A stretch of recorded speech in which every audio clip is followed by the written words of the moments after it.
Friends, ഇന്ന് ഞാൻ വളരെ ടേസ്റ്റിയായ ഒരു ചിക്കൻ മന്തിയുടെ റെസിപ്പിയുമായാണ് വന്നത്. ഇതിന്റെ മെയിൻ പ്രത്യേകത എന്നാൽ ഇതിലേക്ക് യൂസ് ആക്കുന്ന റൈസ് ആണ്. അത് പിന്നീട് പറഞ്ഞുതരാം. എന്നാൽ വീഡിയോയിലേക്ക് കിടക്കാം. ഇതിനായി ഞാൻ 1.5 കിലോന്റെ അടുക്കൽ ചിക്കൻ എടുത്തിന്.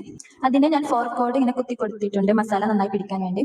പിന്നെ ഇതിലേക്ക് ഞാൻ 2 കാപ്സിക്കം ചെറുതായി അരിഞ്ഞത് കൂടി ചേർക്കുന്നുണ്ട്. പിന്നെ ഒരു ചെറിയ പിടി പുതിന കൂടി ചേർക്കുന്നുണ്ട്. പിന്നെ ഒരു വലിയ പിടിയുടെ അടുക്കൽ മല്ലിച്ചപ്പ് കൂടി ചേർക്കുന്നുണ്ട്. ഇവയെല്ലാം വളരെ ചെറുതായി തന്നെ അരിയണം. പിന്നെ ഇതിലേക്ക് 1 ടീസ്പൂൺ കുരുമുളകും, 1/4 ടീസ്പൂൺ കുരുമുളക് പൊടിയും, 1/4 ടീസ്പൂൺ ജീരകപ്പൊടിയും, 1 ടീസ്പൂൺ കാശ്മീരി മുളക് പൊടിയും, 2 മാഗി ക്യൂബും, ഒരു പാക്കറ്റിൽ 2 പീസ് ഉണ്ടാവുമല്ലോ, അങ്ങനെയുള്ള 2 പീസാണ് എടുത്തത്. അത് കൈകൊണ്ട് നന്നായി ഉടച്ച് ചേർക്കാം. പിന്നീട് മിക്സ് ആക്കിയ ശേഷം ഉപ്പ് വേണമെന്നുണ്ടെങ്കിൽ ഒരു അര പീസ് കൂടി ചേർക്കാൻ ഞാൻ ചേർത്തിട്ടുണ്ട്. പിന്നീട് 1.5 ടീസ്പൂൺ അളവിൽ ചെറുനാരങ്ങ നീരും 1/4 കപ്പ് ഓയിലും, ഞാനിവിടെ പാം ഓയിലാണ് എടുത്തിട്ടുണ്ട്, സൺഫ്ലവർ ഓയിലും എടുക്കാം. പിന്നെ കുറച്ച് കളർ കൂടി ചേർക്കുന്നുണ്ട്. അത് ഞാൻ വീഡിയോ എടുക്കുന്നത് കൊണ്ട് മാത്രമാണ് ചേർത്തത്. വീട്ടിൽ ഉണ്ടാക്കുന്നതെങ്കിൽ ചേർക്കണമെന്നില്ല, മുളക് പൊടി ഇട്ടുകൊണ്ട് ചെറിയൊരു കളർ ഉണ്ടാവും. 1 മണിക്കൂറെങ്കിലും റെസ്റ്റ് ചെയ്യാൻ വെക്കാം. കുറഞ്ഞത് ഒരു അരമണിക്കൂറെങ്കിലും വെക്കണം, എന്നാലേ ചിക്കനിൽ നന്നായി ആ മസാല എല്ലാം പിടിക്കുള്ളൂ. എന്നിട്ട് നമുക്ക് കുക്ക് ചെയ്യാൻ വെക്കാം. ആദ്യത്തെ ഒരു 5 മിനിറ്റ് നമുക്ക് ഹൈ ഫ്ലെയിമിൽ ഇട്ട് കുക്ക് ചെയ്യാം. പിന്നെ ഒന്ന് തിരിച്ചിട്ട ശേഷം ലോ ഫ്ലെയിമിൽ ഇട്ട് വെക്കാം. അപ്പോഴേക്കും നമുക്ക് റൈസ് റെഡിയാക്കാം. ഒരു പാത്രത്തിൽ അരിയുടെ 3 ഇരട്ടിയോളം വെള്ളം എടുത്തിട്ടുണ്ട്. അത് നന്നായി തിളച്ച് വരുമ്പോൾ അതിലേക്ക് 3 പട്ട, 4 ഗ്രാമ്പൂ, 4 ഏലക്ക ഇവ ചേർക്കാം. പിന്നെ വട്ടത്തിൽ മുറിച്ച 2 പീസ് ചെറുനാരങ്ങയും 1 മാഗി ക്യൂബും പൊടിച്ചിട്ടിട്ടുണ്ട്.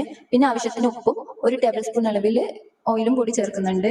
എന്നിട്ട് ഒന്ന് മിക്സ് ആക്കിയ ശേഷം ഇതിലേക്ക് കഴുകി മാറ്റി വെച്ച 1 കിലോ ജീരകശാല അരി നമുക്ക് ഇടാം. എല്ലാവരും നോർമലി ബസ്മതി റൈസിലാണ് ഉണ്ടാക്കൽ, പക്ഷെ ഈ ജീരകശാല റൈസിലൊന്ന് ഉണ്ടാക്കി നോക്കണം, നല്ല ടേസ്റ്റ് ആണ്. അരി ചേർത്ത ശേഷം ഒന്ന് മിക്സ് ആക്കിയ ശേഷം മൂടി വെക്കാം. ഇടയ്ക്ക് 1-2 പ്രാവശ്യം ഇളക്കി കൊടുക്കാം. ഒരു 90% വേവാകുമ്പോൾ നമുക്കത് ഊറ്റിയെടുക്കാം. ചിക്കൻ ഒരു 20 മിനിറ്റോളമായി ലോ ഫ്ലെയിമിൽ വേവുന്നത്. ഇടയ്ക്ക് തിരിച്ചു മറിച്ചിട്ട് കൊടുത്തോണ്ടുണ്ടായിരുന്നു. വേവിച്ച് വെച്ച റൈസ് നമുക്ക് ഇത് ഫുള്ളായിട്ട് ഇതിലേക്ക് ഇട്ട് കൊടുക്കാം. മുകളിലേക്ക് കുറച്ച് മഞ്ഞൾപ്പൊടി വെള്ളത്തിൽ കലക്കി ഒഴിച്ചു കൊടുക്കുന്നുണ്ട്. പിന്നെ കുറച്ച് റെഡ് കളറും വെള്ളത്തിൽ കലക്കി ഒഴിച്ചു കൊടുക്കുന്നുണ്ട്. അത് റൈസിന് ചെറിയൊരു കളറിന് വേണ്ടിയിട്ടാണ്. അത് ഓപ്ഷണലാണ്, വേണമെങ്കിൽ മാത്രം ചേർത്താൽ മതി. പിന്നെ കുറച്ച് പച്ചമുളക് ഞാൻ അവിടെ ഇവിടെയായി കുത്തി കൊടുക്കുന്നുണ്ട്. എന്നിട്ട് അതിന്റെ മുകളിലേക്ക് ഒരു പാത്രത്തിൽ കുറച്ച് നെരുപ്പെടുത്ത് വെക്കാം. അതിലേക്ക് കുറച്ച് ഓയിൽ കൂടി ചേർക്കുന്നുണ്ട്. എന്നിട്ട് മൂടിയിട്ട് ദമ്മാക്കിയിട്ട് വെക്കാം. അതിലൊരു ഓൾസ് ഉണ്ട്, അത് ഞാൻ മൈദ വെച്ച് മൂടുന്നുണ്ട്. ലോ ഫ്ലെയിമിൽ 20-25 മിനിറ്റ് വരെ വെക്കാം. മിനിമം ഒരു 20 മിനിറ്റ് എങ്കിലും വെക്കണം. പിന്നെ അത് കഴിഞ്ഞിട്ട് ഒരു അരമണിക്കൂറെങ്കിലും അങ്ങനെ ദമ്മിൽ വെക്കാം. എന്നിട്ട് നെരുപ്പ് അതിൽ നിന്ന് എടുത്ത് മാറ്റാം.